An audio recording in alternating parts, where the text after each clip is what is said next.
Welcome students. Here we discuss about differential calculus. So அதுக்கு முன்னாடி the concept of function அப்படிங்கிறத பார்க்க போகிறோம். So any physical quantity is represented by a function in mathematics. ஃபங்க்ஷனுங்கிற word மேத்தமெட்டிக்ஸில் நம்ம use பண்ணுவோம். இப்போ ஃபங்க்ஷனுங்கிறத எப்படி நம்ம ஃபிசிக்ஸில் கொண்டு வரோங்கிறத சார் உங்களுக்கு இப்போ சொல்ல போகிறேன். ஃபார் எக்ஸாம்பிள் ஆஃப் டெம்பரேச்சர் எடுத்துக்கிடுவோம். So temperature it changes continuously throughout the day. காலையிலேருந்து நைட் வரைக்கும் டெம்பரேச்சர் மாறிக்கிட்டே இருக்கும். காலையிலேருந்து நூன் வரைக்கும் என்னாகும், டெம்பரேச்சர் இன்க்ரீஸ் ஆகும் and decreases in the evening அப்படின்னு சொல்கிறான். At any time the temperature has a unique value. So ஒவ்வொரு டைம்லையும் டெம்பரேச்சருக்கு ஒரு வேல்யூ இருக்கும். காலையில் 6 o'clock டெம்பரேச்சர் என்ன, 27 டிகிரி செல்சியஸ். மதியம் ஒரு 12 o'clock என்னது, 35 டிகிரி செல்சியஸ் அப்படின்னு நம்ம சொல்லுவோம். அப்போ this variation can be represented by the notation T of T. Capital T is the temperature, small t is the time.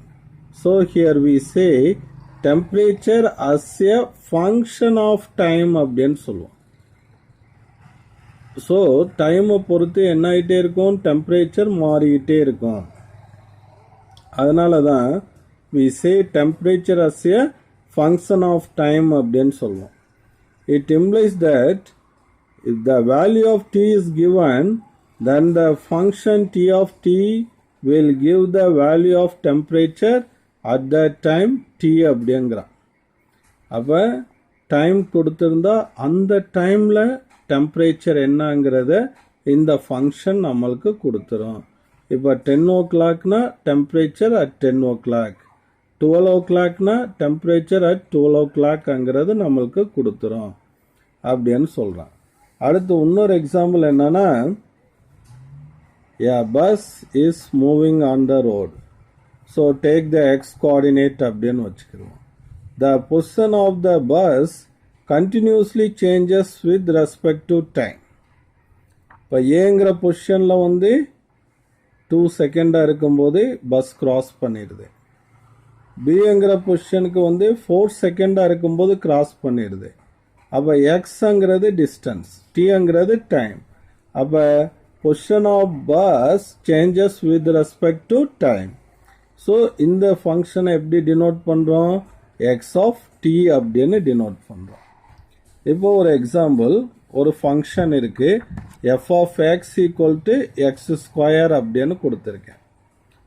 இந்த ஃபங்க்ஷனை எஃப் ஆஃப் எக்ஸை நம்ம இப்படி ஒய்ன்னு போட்டுக்கிடுவோம். Y is the function of X அப்படின்னு.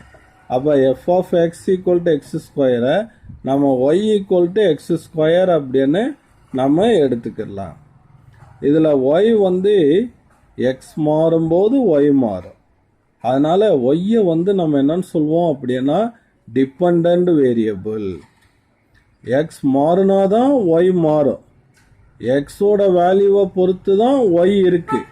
அப்போ y is the dependent variable, x is the independent variable அப்படின்னு சொல்கிறோம். அதாவது x changes, y also changes அப்படின்னு சொல்கிறோம். So once a physical quantity is represented by a function, one can study the variation of the function over time or over the independent variable on which the quantity depends. ஒரு physical quantityயை ஒரு ஃபங்க்ஷனாக நம்ம represent பண்ணியாச்சுன்னா அதனுடைய variation டைமை பொறுத்து எப்படி இருக்குது, அல்லது எந்த வேரியபிள் குவான்டிட்டியை அது டிபெண்ட் பண்ணியிருக்கோ அதை பொறுத்து எப்படி மாறுதாங்கிறத நம்ம ஸ்டடி பண்ணலாம்.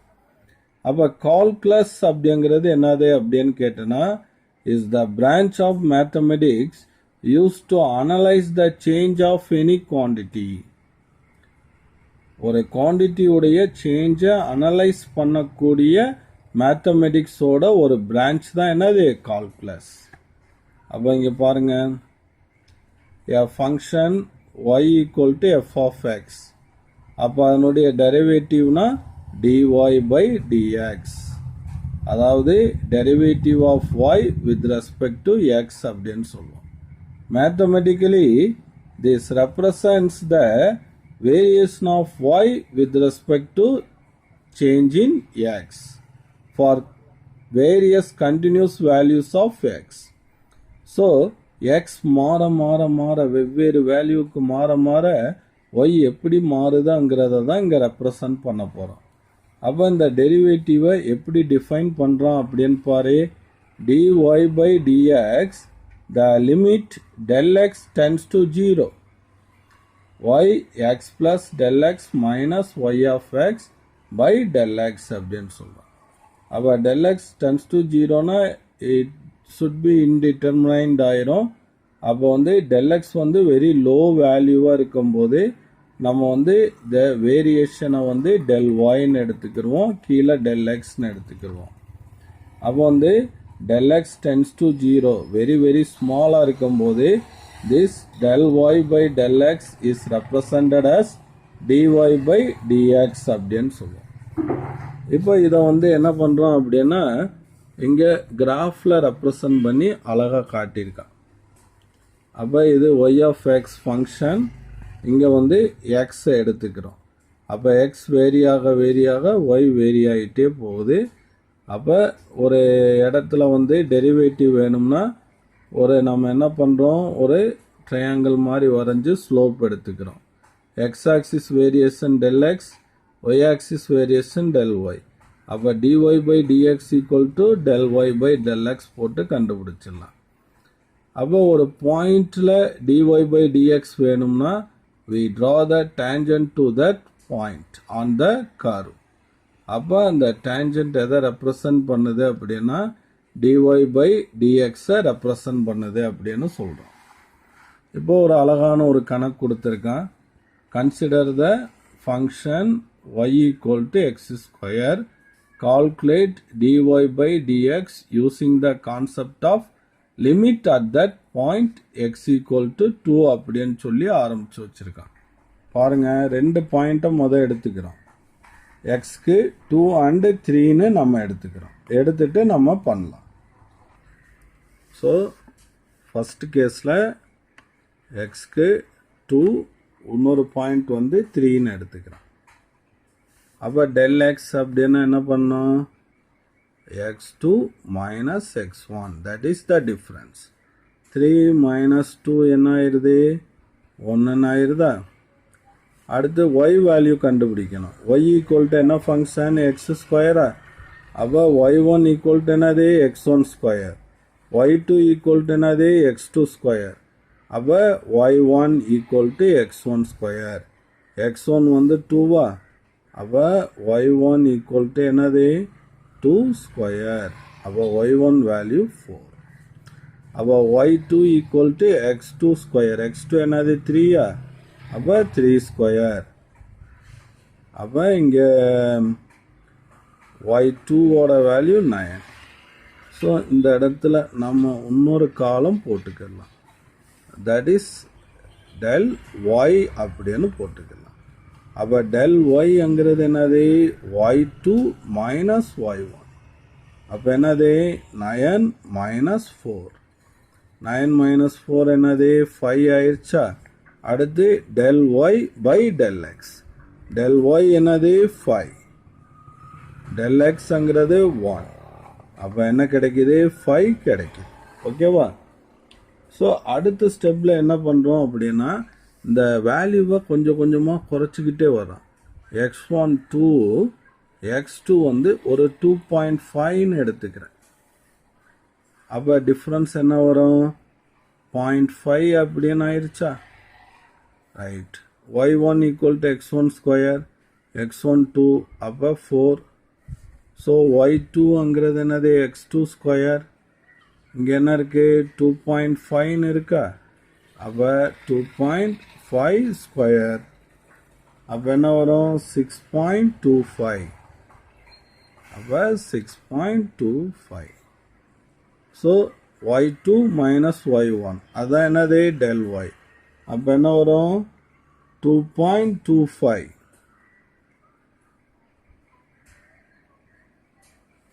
அடுத்து del y by del x del y வந்து 2.25 divided by del x ங்கிறது என்னது 0.5 அப்படின்னு இருக்கு.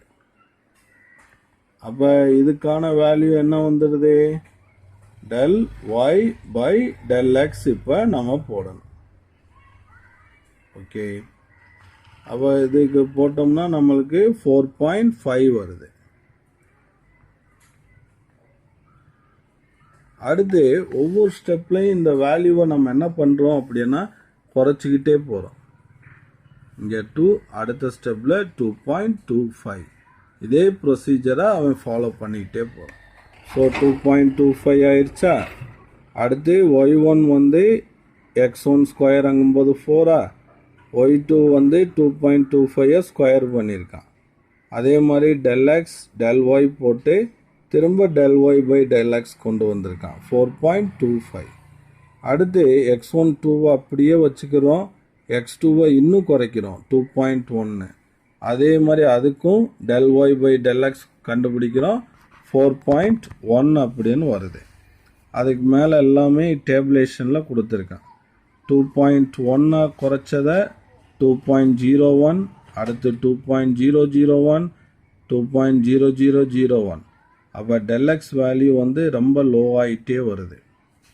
அப்போ del y by del x value takes the value 4, that is the derivative value அப்படின்னு சொல்கிறான். அப்போ from the above table the following inference can be made. del x tends to 0, அப்படியே இந்த del x-ஐ அப்படியே ஜீரோவாக ஆக்குறோம். அப்போ ஜீரோவாக ஆக்கும்போது del y by del x இந்த இருக்குது, del y by del x approaches the limit by the number 4 அப்படின்னு சொல்கிறோம். at the point x equal to 2 இருக்கும்போது the derivative dy by dx equal to 4 அப்படின்னு சொல்கிறோம்.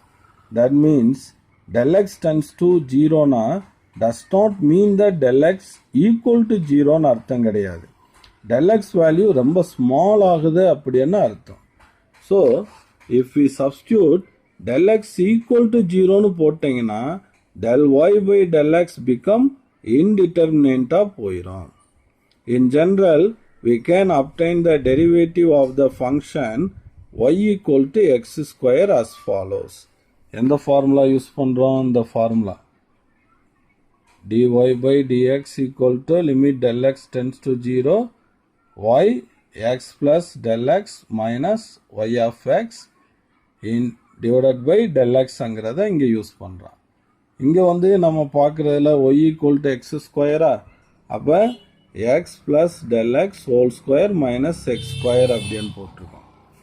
அப்போ இங்கே என்ன பண்ணியிருக்கோம், இதை வந்து a plus b whole square ஃபார்முலாவா, அப்போ இது a ஸ்கொயர் x ஸ்கொயர், அடுத்து வந்து 2ab 2x del x plus b square del x square minus X square அப்படின்னு வருது. அப்போ இதில் இந்த எக்ஸ் ஸ்கொயரும் இந்த மைனஸ் எக்ஸ் ஸ்கொயரும் கேன்சல் ஆகிடும். அப்போ 2x del x plus del x square by del x. அப்போ இதை del x டிவைட் பண்ணும்போது ஃபஸ்ட் டைமில் del x கேன்சல் ஆகிடும், 2x மட்டும் கிடைக்கும். ப்ளஸ் இதில் வந்து இந்த ஸ்கொயர் கேன்சல் ஆகிடும், அப்போ del x மட்டும் கிடைக்கும். அப்போ dy by dx equal to del x limit tends to 0 அப்படின்னா this value takes very small and is neglected. அப்போ dy by dx equal to என்னது 2x. இதுதான் இங்கே சம்மரைஸ் பண்ணி கொடுத்துருக்கான். அப்போ ஃபங்க்ஷன் y of x அப்படின்னா ஜஸ்ட்டு ஒய்ங்கிற இடத்துல எக்ஸ் போட்டிங்கன்னா இங்கே என்ன வந்துடும், dx by dx. அப்போ equal to 1, y equal to X ஸ்கொயர்னா நம்மளுக்கு என்ன வருது 2x, எக்ஸ் கியூப்னா 3x ஸ்கொயர். உங்களுக்கு நினைவில் இருக்க வேண்டியது இந்த ஃபார்முலா தான், y of x power n அப்படின்னா dy by dx equal to nx power n minus 1 அப்படிங்கிறது மட்டும்தான் உனக்குல நினைவில் இருக்கணும். அதுக்கு சில எக்ஸாம்பிள்ஸ் உங்களுக்கு சொல்கிறேன், பார்ப்போமா? ஃபார்முலா என்ன ஞாபகம் இருக்கணும் உங்களுக்கு?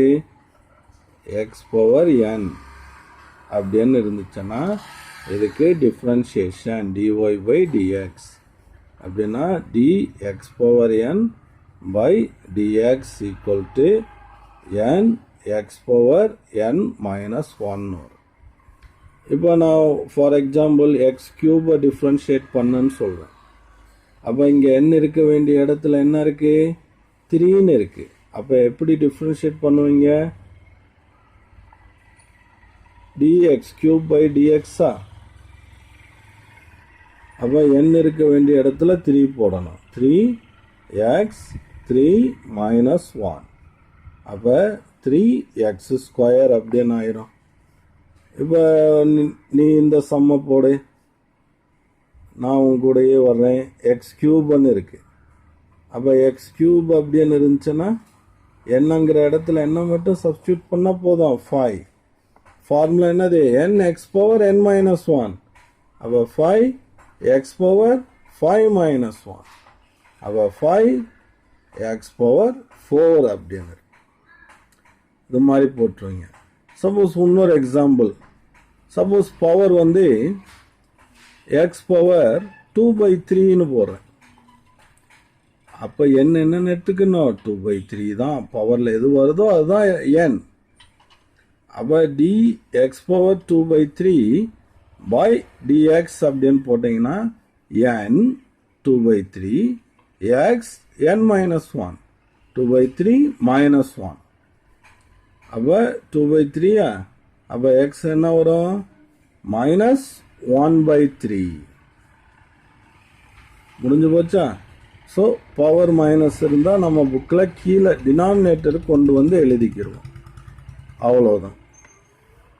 சப்போஸ் நெகட்டிவ்ல உனக்கு பவர் கொடுக்குறேன், எக்ஸ் பவர் -5 டிஃப்ரென்ஷியேட் பண்ணு. எது கொடுத்தாலும் நீ பின் வாங்கவே கூடாது. கான்ஸ்டன்ட் ஆஃப் ஃபார்முலா என்னது? எக்ஸ் பவர் என்ன? என் எக்ஸ் பவர் என் மைனஸ் 1 அவ்வளோதான். அப்போ என் எவ்வளவு? -5 எக்ஸ் பவர் என் மைனஸ் 1. அப்போ -5 எக்ஸ் பவர் -6. ஸோ இதை அழகாக புக்கில் என்ன பண்ணுவோன்னா, அந்த பவர் மேலே மைனஸில் இருக்கிறது கீழே வந்தால் என்ன ஆயிரும்? ப்ளஸில் ஆயிரும். ஸோ இந்த மாதிரி கொடுத்துருப்போம். இதுதான் நம்ம புக்கில் ஃபாலோ பண்ணக்கூடிய இந்த ஃபார்முலா தெளிவாக வச்சுக்கணும். அடுத்து sin x டிஃப்ரென்ஷியேட் பண்ணனா cos xன்னு போட்டுரும். cos x டிஃப்ரென்ஷியேட் பண்ணால் மைனஸ் sin x. ஒரு கான்ஸ்டன்ட் கொடுத்துருக்கான். கான்ஸ்டன்ட்னா ஒரு நம்பர், அது வந்து சேஞ்ச் ஆகாமல் இருக்கிறதுக்கு பேர் தான் கான்ஸ்டன்ட் அப்படின்னு சொல்லுவோம். 100 52 10,000 இந்த மாதிரி கொடுத்துருக்கான். அப்போ கான்ஸ்டன்ட்டை டிஃப்ரென்ஷியேட் பண்ணால் என்ன ஆயிரும்? 0 ஆயிரும். அடுத்து வந்து y equal to AB. a is also a function of x, b is also a function of எக்ஸ்ன்னு வரும்போது ஏவை முதல் தனியாக வெளியே எடுத்து வச்சுட்டு பியை டிஃப்ரென்ஷியேட் பண்ணோம். ப்ளஸ் அடுத்து பியை தனியாக எடுத்து வச்சுட்டு ஏயை டிஃப்ரென்ஷியேட் பண்ணோம். ஓகேவா? ஸோ இன் ஃபிசிக்ஸில் velocity, speed, acceleration all derivative with respect to time. டைமை பொறுத்து இந்த டெரிவேட்டிவ்ஸ் எல்லாம் நம்ம இனிமேல் அடுத்து கொண்டு வர போகிறோம். இப்போ ஒரு எக்ஸாம்பிள் 2.19 பார்த்துடலாமா? என்ன கொடுத்துருக்கான்? 2.19ல find the derivative with respect to டைமை பொறுத்து டெரிவேட்டிவ் பாரு அப்படின்னு சொல்லியிருக்கான். அப்போ x equal to a0 plus a1t plus a2t square அப்படின்னு கொடுத்துருக்கான். வேர் a0 a1 and a2 R constant அப்படின்னு கொடுத்துருக்கான். ஓகேவா? அப்போ இதை டிஃப்ரென்ஷியேட் பண்ணிடலாமா? So with respect to X. So இதில் எது கான்ஸ்டன்ட்? a0 a1 a2 இதெல்லாம் கான்ஸ்டன்ட். அப்போ கான்ஸ்டன்ட்டை டிஃப்ரென்ஷியேட் பண்ணால் என்ன ஆயிரும்? 0 ஆயிரும். அப்போ ஃபர்ஸ்ட் டைமில் கான்ஸ்டன்ட் மட்டும் இருக்கு, 0 ஆயிடுது. செகண்ட் டைமில் a1 கான்ஸ்டன்ட் எடுத்து வச்சுக்கிறேன், டீயை டிஃப்ரென்ஷியேட் பண்ணால் என்ன ஆகும்? ஒய் ஆஃப் எக்ஸ்ன்னா என்னது? ஒன்று. அப்போ ஒய் ஆஃப் டீன்னு அர்த்தம். அப்போ என்னது? 1. இதே நம்ம ஃபார்முலாவுக்கே போயிரு, டீன்னு கொடுத்துருக்கான். அப்போ டிஃப்ரென்ஷியேட் பண்ணோம். இங்கே பவர் என்ன இருக்குது? 1 இல்லைன்னா 1ன்னு அர்த்தம். அப்போ இதை டிஃப்ரென்ஷியேட் பண்ணுறேன் with respect to t. n இருக்க வேண்டிய இடத்துல 1, டி 1 மைனஸ் 1. ஓகேவா? அப்போ t power 0, anything to the power 0 என்னது? 1. அதை தான் இங்கே போட்டுருக்கோம். அடுத்து a2 கான்ஸ்டன்ட் எடுத்து வச்சுக்கிறேன். டி ஸ்கொயரை டிஃப்ரென்ஷியேட் பண்ணுறேன்.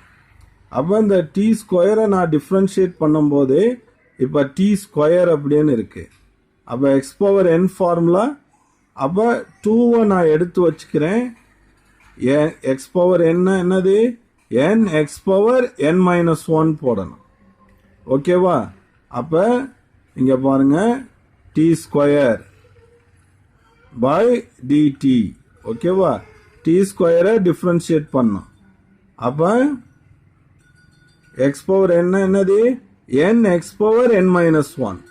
அப்போ 2 டி பவர் 2 மைனஸ் 1. அப்போ 2t அப்படிங்கிறது ஆன்சர். அப்போ ஃபைனலாக நம்மளுக்கு என்ன கிடைக்குது? a1 plus 2a2t அப்படின்னு நம்மளுக்கு கிடைக்குது. ஸோ இதுக்கு பேர் என்னன்னா ஃபர்ஸ்ட் டெரிவேட்டிவ். அடுத்து செகண்ட் டெரிவேட்டிவ்னா இதுக்கு இன்னொரு தடவை டிஃப்ரென்ஷியேட் பண்ணும். D square x by dt square, இதுக்கு பேர் செகண்ட் டெரிவேட்டிவ். அப்போ இதில் கான்ஸ்டன்ட் மட்டும் இருக்குது. கான்ஸ்டண்ட்டை டிஃப்ரென்ஷியேட் பண்ணால் 0. 2a2ங்கிறது கான்ஸ்டன்ட். டீயை டிஃப்ரென்ஷியேட் பண்ணால் 1.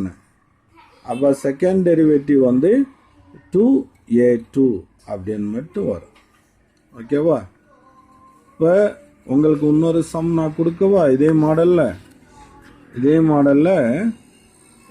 y equal to 3x cube plus 2x square plus 5x இதனுடைய ஃபர்ஸ்ட் டெரிவேட்டிவை கண்டுபிடிங்க. அப்போ dy by dx. அடுத்து 3 x பவர் n ஃபார்முலாவா?